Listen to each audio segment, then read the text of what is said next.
When he reaches out after silence, the first instinct for so many people is to react. Immediately, there's a rush of emotion, a little jolt of adrenaline, maybe even butterflies, because suddenly the person who disappeared is back. And in that moment, it's easy to forget everything that came before. The confusion, the disappointment, the overthinking, the nights spent wondering what went wrong. But the truth is, your first step is not to respond. Your first step is to pause. Just because someone reaches out doesn't mean you owe them access to you. In fact, the more emotionally intelligent thing to do is to take a moment and ask yourself, what do I actually want here? Not what does this text mean, or what should I say to seem chill but interested, but what do I want for myself? That one shift in your internal dialogue changes everything. Because when you focus on your needs instead of the noise, you become the one in control. It's not about playing games. It's about protecting your peace. When someone goes quiet and then reappears without explanation, you are not obligated to make it easy for them. You're not here to soothe their ego, feed their curiosity, or validate their impulse. You're here to decide, does this align with the standard I've set for the people I allow into my life? There's an emotional cost to being so available, especially to people who weren't consistent to begin with. And most of the time, when people rush to respond, it's not coming from confidence, it's coming from scarcity. It's that tiny voice inside that says, this might be my last chance. What if this time it's different? But that voice is lying. That voice is trying to trade your standards for temporary relief. You don't need relief, you need clarity. The pause isn't just about buying time, it's about regaining perspective. It's a moment to step back and remember how you felt when the silence first began. Were you left in confusion? Did you feel disposable? Did you give more than you got? Because if you don't honor the reality of what happened then, you'll start romanticizing the version of the person who just reappeared. Like that version might only exist in your imagination. Let's say he sends you a message like, hey, I've been thinking about you. That line might sound sweet, even nostalgic, but what does it mean? Thinking about you doesn't fix what broke. It doesn't rebuild trust. It doesn't explain why they disappeared in the first place. A person can think about you while doing nothing for you. They can miss the comfort of you without ever showing up for you. So instead of reacting emotionally, respond intentionally, even if that means not responding at all. Ask yourself, what has changed since the silence? Did he come back with clarity, accountability, and intention? Or did he just pop back in with a lazy message, hoping to be let back in without doing the work? You're not looking for effort in the form of a text. You're looking for effort in the form of change. A person who values you doesn't just reach out, they show up. And here's something most people don't realize. The longer you delay your response, the clearer your power becomes. When someone knows they can disappear and you'll be right there the second they call, they don't have to try. But when you make them wait, not out of spite, but because you're genuinely assessing your boundaries, you become someone who can't be picked up and put down at their convenience. You become someone who respects themselves too much to confuse attention with effort. Let's be honest. Sometimes the message you receive isn't even about you. It's about their boredom, their ego, their loneliness, their desire to check if they still have access. And if you don't pause, you'll mistake their impulse for intention, and you'll be right back where you started, unsure, unsettled, and overinvested. What if, instead of feeling flattered, you felt curious about their motives, curious about what they actually bring to your life now, curious about why they think they can come back without acknowledging the absence? Curiosity creates distance between you and the illusion. It puts your heart in check. And from that space, you get to ask yourself better questions. Is this what I want? Or is this just what's familiar? Am I being chosen or am I being recycled? That's where your strength lives. You've got to remember, your response is not just a message back to him. It's a message to yourself. It's you saying, This is how I deserve to be treated. This is the energy I will allow in my life. You don't rise by chasing potential. You rise by honoring your reality. That means if he comes back, you don't default to the fantasy. You default to your truth. The pause gives you the gift of memory. It reminds you of how silence felt when you didn't deserve it. It gives you the opportunity to ask, did he reach out because he missed me? Or because he missed the version of me that made things too easy? That question matters, because how you respond sets the tone, not just for the conversation, but for the kind of relationship you're willing to have moving forward. This is not about punishing anyone. This is about valuing yourself enough to say, if you want back in, you have to knock like someone who means it, not someone who disappears when things get real and reappears when it's convenient. And if he can't do that, if he's not bringing emotional maturity, effort, or accountability, then your silence is the answer. And that's the truth most people avoid, that you don't have to respond just because someone remembers you exist. Your worth isn't up for negotiation the moment they decide to text. The real question is, do they still deserve access to you? That's a powerful place to respond from. Your response begins the moment you realize you don't need one to feel whole. You know, it's so easy to get excited when we hear from someone we haven't heard from in a while, especially if it's someone we cared about deeply or someone who ghosted us, or maybe just faded out and left us in confusion. Suddenly, your phone lights up. It's his name, a message. Maybe it's, hey you, or been thinking about you, or the classic, how have you been? Do you think it doesn't have, and in that instant, your heart skips a beat. Part of you wants to smile. Part of you wants to throw the phone across the room. But let me tell you something important that I need you to hear clearly. That message, that little ping you just got, that's not a comeback. That's a ping. Let me explain what I mean by that. When someone genuinely wants to come back into your life, really come back with the intent to repair, to reconnect, to rebuild something meaningful, they don't just drop a half-baked text like, hey stranger. They make an effort. They show intention. They take responsibility because they understand that silence, especially after disappearing, creates distance. And that distance can't be closed with a lazy one-liner. But a lot of people don't understand this, or maybe they do and they just don't care. Because what they're doing when they send that vague little message isn't coming back. They're just pinging you. They're testing the line.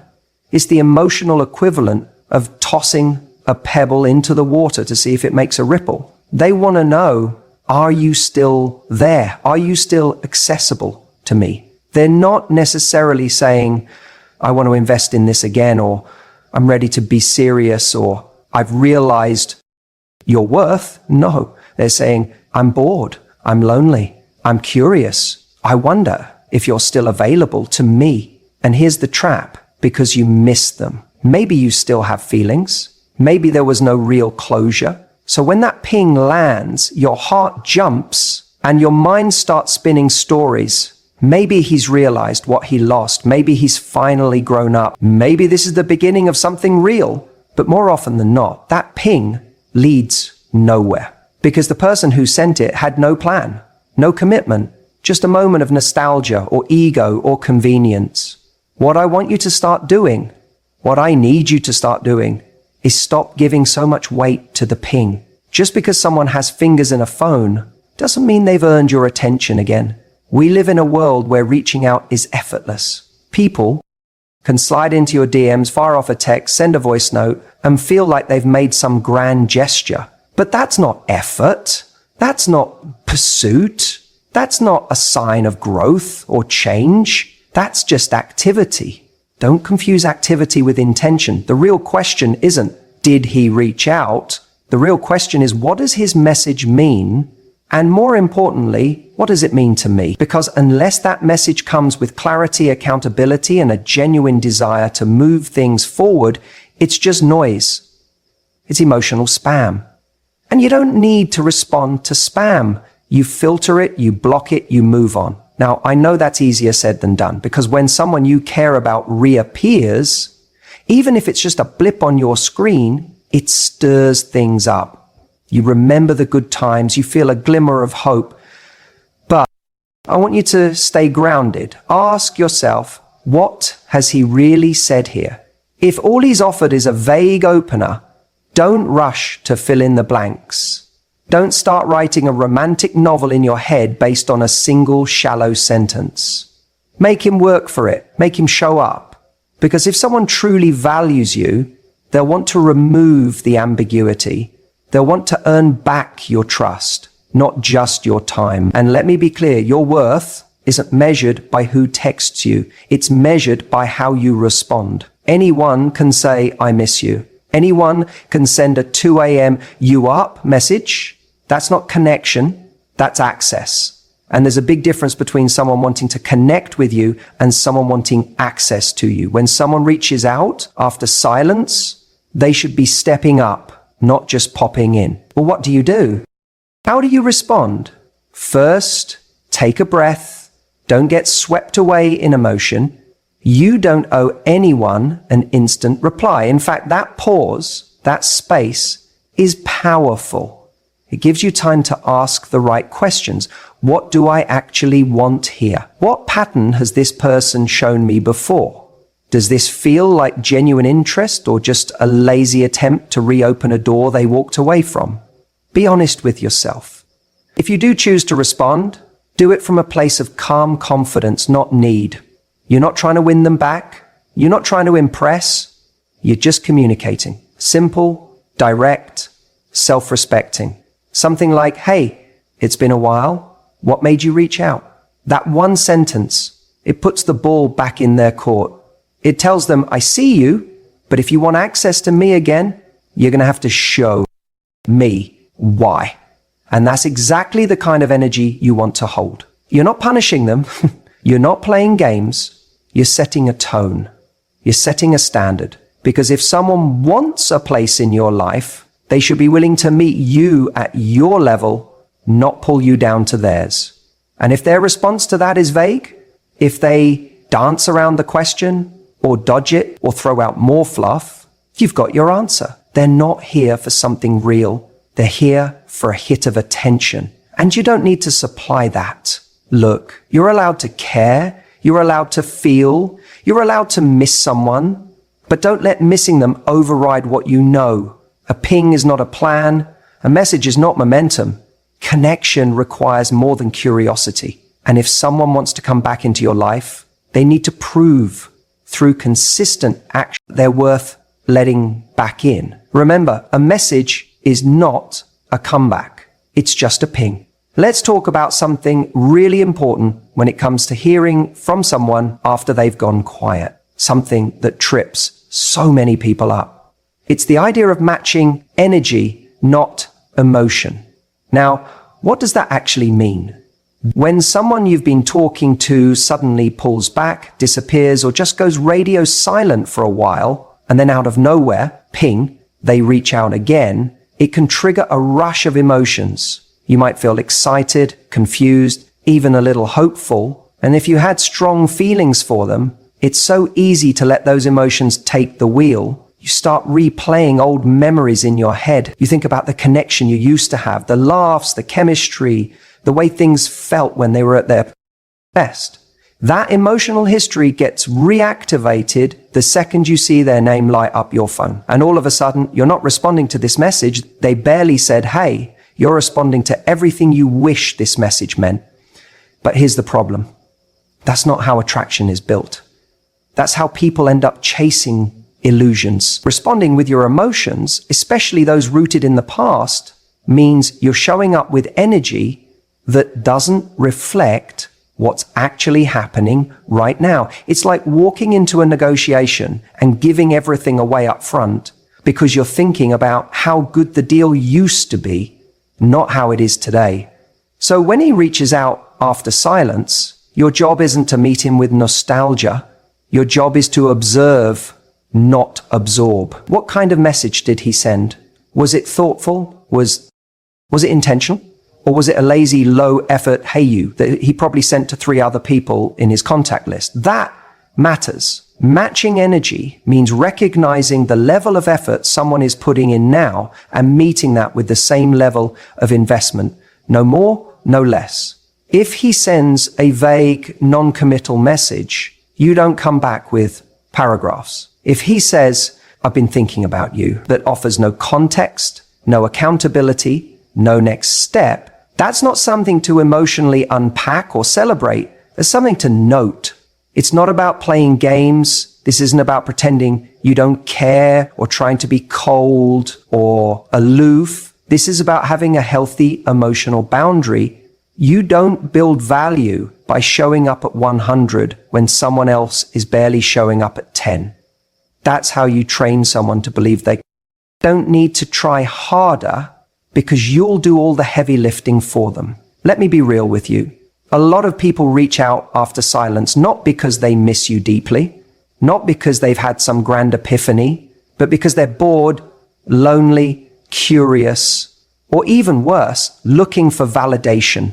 And the minute you respond with warmth and excitement that's disproportionate to what they gave you, they get that validation without doing any of the work to deserve it. Then what happens? They vanish again. And you're left asking, why did he even come back? When the better question is, why did I respond like he earned a comeback? Matching energy keeps you grounded in reality. It protects you from false hope. It creates space for the other person to actually show you who they are now instead of who they were or who you wish they'd be. And when you respond at their level, you force them to either rise up or fall off. There's no middle ground where they can stay comfortable with minimal effort. Think about it like this. If someone walks into your life and offers you crumbs, and you respond like they just served you a 5-course meal, what message are you sending? You're telling them that the bar is low, that you'll take anything. That's not attractive. It doesn't make them want to step up. It makes them think they can step in and out as they please. But if instead you stay calm, measured, and you mirror the level of effort they're giving, you create a dynamic where their next move has to be intentional. Because now they know they don't get to skip the line just because they've been here before. And here's the best part. When you operate from that place, you feel powerful. Not because you're playing hard to get, but because you are hard to get for the wrong people. You know your worth. You know your time is precious. You know your heart deserves consistency, not confusion.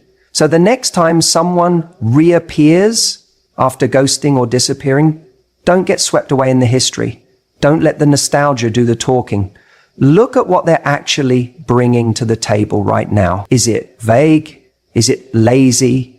Is it safe for them, but risky for you? Then match that. Not with coldness, but with clarity. Not with pettiness, but with poise. You don't need to chase anyone who left you confused. If they want another chance, let them earn their way back in. And if they're not willing to, that's not your loss. That's your filter working. Silence after inconsistency isn't rejection. It's redirection. You may miss him. You may still think about the way he looked at you, the way he made you feel, the way things could have been if he had just stuck around. That emotional pull, it's real. I'm not going to tell you to switch it off like it's a light. You're human. We build connections, we build memories, and those don't just disappear when someone goes quiet. But here's the truth. Most people don't say out loud. Your standards don't get put on hold just because someone you once cared about decides to suddenly pop back into your life. When someone disappears, whether for days, weeks, or even months, and then suddenly reaches out, it stirs something. You start to wonder, what does this mean? Has he changed? Did he realize what he lost? Should I give him another chance? And all those thoughts are understandable. But what often gets lost in that swirl of emotion is the one thing that actually protects your peace, your standards. You can feel 100 things at once, attraction, curiosity, nostalgia, but none of those things should override what you know you need in a relationship. If he's coming back without accountability, without clarity, without any evidence of change or growth, then what he's offering isn't a new beginning, it's a rerun. And if you didn't like how the story ended the first time, what makes you think the script has suddenly changed? The real danger in these moments isn't the message itself, it's the meaning you assign to it. We want to believe people reach out because they've had some kind of emotional epiphany.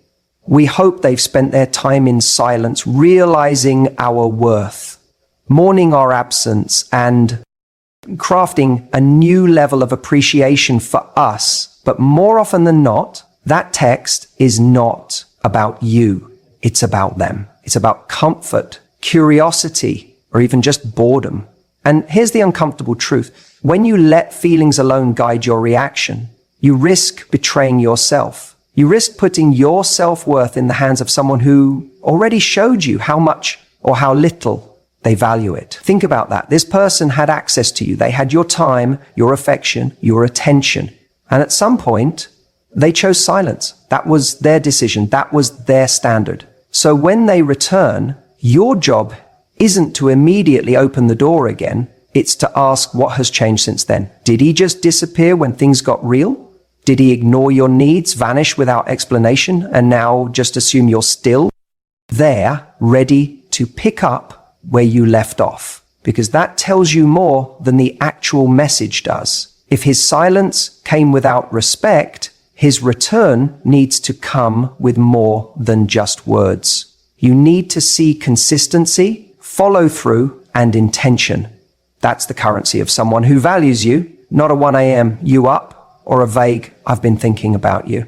Now let's be honest, replying feels good. It gives you a hit of validation. It feels like you finally have the upper hand. He came back. But if that validation comes at the cost of lowering your standard, then it's a short-term win and a long-term wound. Because the next time he disappears, and chances are, if nothing's changed, you'll feel that same sting, only deeper. And worse, you'll feel like you saw it coming. So instead of focusing on how you feel about him reaching out, focus on how you want to feel about yourself afterward. Do you want to feel proud that you maintained your boundaries, that you didn't accept less than you deserve? Or do you want to feel like you compromised, that you handed back your power just because someone knocked on the door again?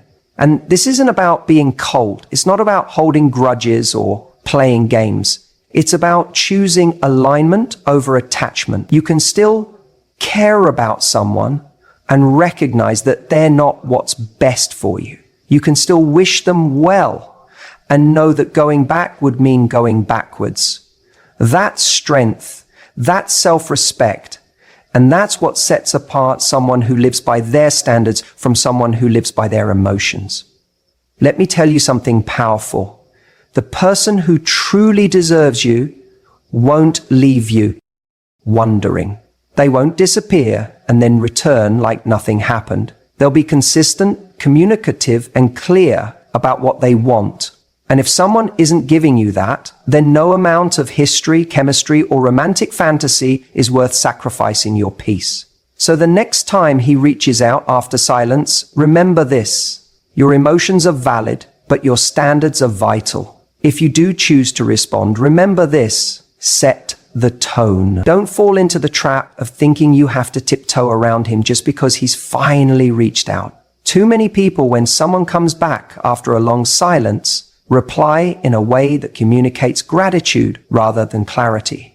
They respond like they've been rescued from emotional limbo, like they've been waiting by the phone for this very moment. That energy, it hands over your power instantly. And worse, it rewards inconsistency. You're not here to reward silence. You're here to respond in a way that makes it clear you value yourself. And you're not just an open door that swings whenever someone decides they're ready again. That doesn't mean being cold or dismissive, but it does mean that the tone of your message communicates who you are now not who you were when he disappeared. When someone comes back after disappearing, it's easy to get swept up in the relief or the nostalgia or even the hope that maybe this time it will be different. But none of those emotions should write your reply for you. Your reply should come from strength, not longing, from awareness, not wishful thinking. So how do you do that? You set the tone with calm curiosity, not emotional investment. A simple message like, hey, it's been a while. What made you reach out? Huh? That's it. You're not biting. You're not throwing your heart onto the table. You're flipping the script and making him show his hand. You're not playing games. You're just not doing the emotional heavy lifting anymore. The reason that line is so powerful is because it does two things. First, it acknowledges that time has passed, that this isn't just picking up where you left off, that silence meant something, that time changed things. It puts the ball in his court. It makes him accountable for showing his intention. If he replies with something vague like just thinking about you or just wanted to say hi, that tells you everything you need to know, because real intention has weight. Real interest has a plan, and someone who wants back into your life shows up with purpose, not just nostalgia. When you respond with calm clarity, you shift the entire dynamic. You're not the one waiting for a sign of interest anymore. You're evaluating whether the person reaching out deserves a place in your life now. And that's an entirely different energy. You're no longer saying, oh my God, he texted me. You're saying, let's see what this actually means. And don't think for a second that this calm tone goes unnoticed. A confident woman who doesn't over-explain, doesn't gush, doesn't emotionally flood the conversation after silence, that's magnetic. That makes someone stop and think, wait, she's not jumping at this. She's not impressed just because I messaged. That tells him you're not waiting, you're living. That tells him you're not the same woman he left months ago, that maybe, just maybe, he has to earn the chance to speak to you again. Here's what happens when you don't set the tone. The moment he messages you, you reply quickly, enthusiastically, maybe even emotionally. You ask how he's been. You tell him you've missed him. You create a safe, welcoming space with no friction. And while that might feel like a kind thing to do, it unintentionally says, there are no consequences for disappearing. You can come and go as you please. But when you do set the tone, you give him a different message. You say, I'm open to hearing what you have to say, but I'm not going to emotionally invest until I know you're showing up in a real way. That changes everything. Because now it's not about him choosing you again. It's about you deciding whether his presence adds value to your life anymore. It's subtle but powerful. And it's especially important because, let's be honest, some people come back for the wrong reasons. Loneliness, boredom, ego, a temporary sense of nostalgia. And if your tone says, welcome back, I've been waiting, then you risk letting someone back in who hasn't actually changed, who hasn't done the work, who isn't ready to meet you where you are. But if your tone says, talk to me, show me who you are now, then you get clarity fast. And clarity is what you need, not fantasy, not potential, not memories. You want to know right now who this person is, and more importantly, what they're actually willing to do to rebuild trust. So when he reaches out and you choose to reply, remember this: your message is not just a text, it's a mirror. It reflects your self-worth, your boundaries, your growth. It communicates to the other person what kind of relationship you allow in your life now. That doesn't happen by accident. It happens by intention. You're not chasing closure. You're not auditioning for affection. You're inviting accountability. You're showing that your heart is valuable, but access to it isn't free. Not anymore. Let him feel that. Let him step up. Or let him go. That's the difference between reacting and responding. With power, when someone disappears on you and then casually drops back into your life, it's easy to feel a wave of emotion crash over you. There's confusion, maybe a flicker of excitement, and if you're honest, probably a little bit of longing. That moment where the message pops up, where his name lights up your screen again, can feel powerful, almost like a second chance is knocking, and everything in you might want to jump at the opportunity to respond. But here's the truth that gets overlooked far too often. Silence is also a response. We tend to think that we owe people words, that when someone reaches out, it's polite or emotionally intelligent or somehow more mature to say something back. But silence, when used with intention, is one of the most powerful tools you have. And it's not about playing games. It's not about being petty, cold, or trying to make him wonder what you're thinking. It's about alignment. It's about asking yourself, does this person actually deserve to come back into my space? Let's go deeper. If someone walks away from you or slowly fades out, what they're saying, whether they admit it or not, is that you were not their priority. Maybe they got distracted. Maybe they weren't ready. Maybe they took your presence for granted. Whatever the reason, they left you with silence. And that silence, it wasn't just empty space. It said something. It created a story. It told you where you stood. So when he comes back and the silence is broken from his side, you're under no obligation to fill the gap for him. You don't owe him comfort. You don't owe him closure, and you certainly don't owe him a response if his reappearance doesn't come with meaning. A hey is not an apology. A how have you been is an accountability. A re-entry without intention is just convenience. Too many people make the mistake of replying out of habit, out of hope, out of old feelings that were never resolved. They feel seen again and mistake that moment of recognition for value. But being seen doesn't mean being chosen. And that's where your power comes in. You're allowed to sit with his message and say, this doesn't feel like enough. You're allowed to look at it, take it in, and move on with your day. You're allowed to protect the peace you built during his absence. Because here's the part no one tells you. If someone ghosted you or pulled away without explanation, and now they're reappearing without a real shift in behavior, your silence isn't rude. It's respectful to yourself. Silence can be a clear boundary. He says, I heard you. I see what you're trying to do. And I'm not interested in opening a door that you walked away from. It's not a tantrum. It's not punishment. It's clarity. It's your way of saying, I won't be reactivated by half-hearted effort. Sometimes we feel guilty about silence because we're empathetic. We think, what if he's changed? Or what if I'm being too harsh? But growth doesn't. Be a clarity. A man who's really grown won't be discouraged by a pause. If he's serious, if he truly understands the weight of his past silence, he won't be scared off by yours. He'll reach again with intention, with presence, with respect. And if he doesn't, that tells you everything. Think about it. If the silence you're giving him causes him to disappear again, how committed was he really? You don't want to build your emotional world on someone who can't withstand one quiet moment. You want someone who doesn't just come back, but comes correct, who knows what it means to lose you and puts in the effort not to let that happen again. Let me say something else that might hit a nerve, but it's the truth.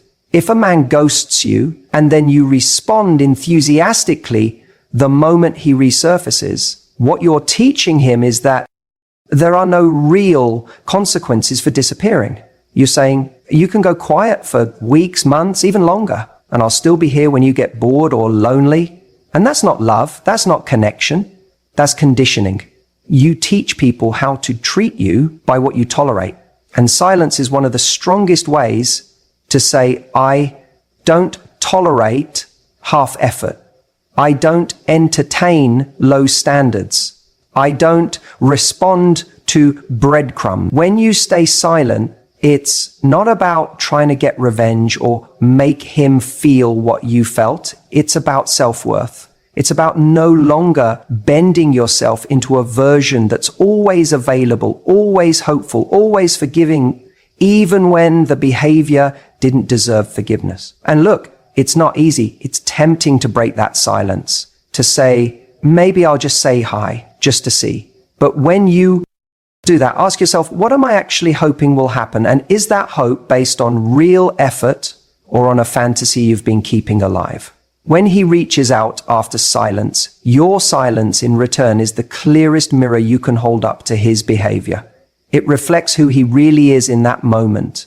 Will he step up or fade again? Either way, you get the truth. Without games, without drama, just truth. And when you value yourself enough to not respond to weak attempts at re-entry, you stop inviting more of the same. You create space for something deeper, something worthy. You show the universe and yourself that you're no longer available for anything that doesn't match the love and respect you're willing to give. So don't be afraid to say nothing. Sometimes the strongest message is the one you never send.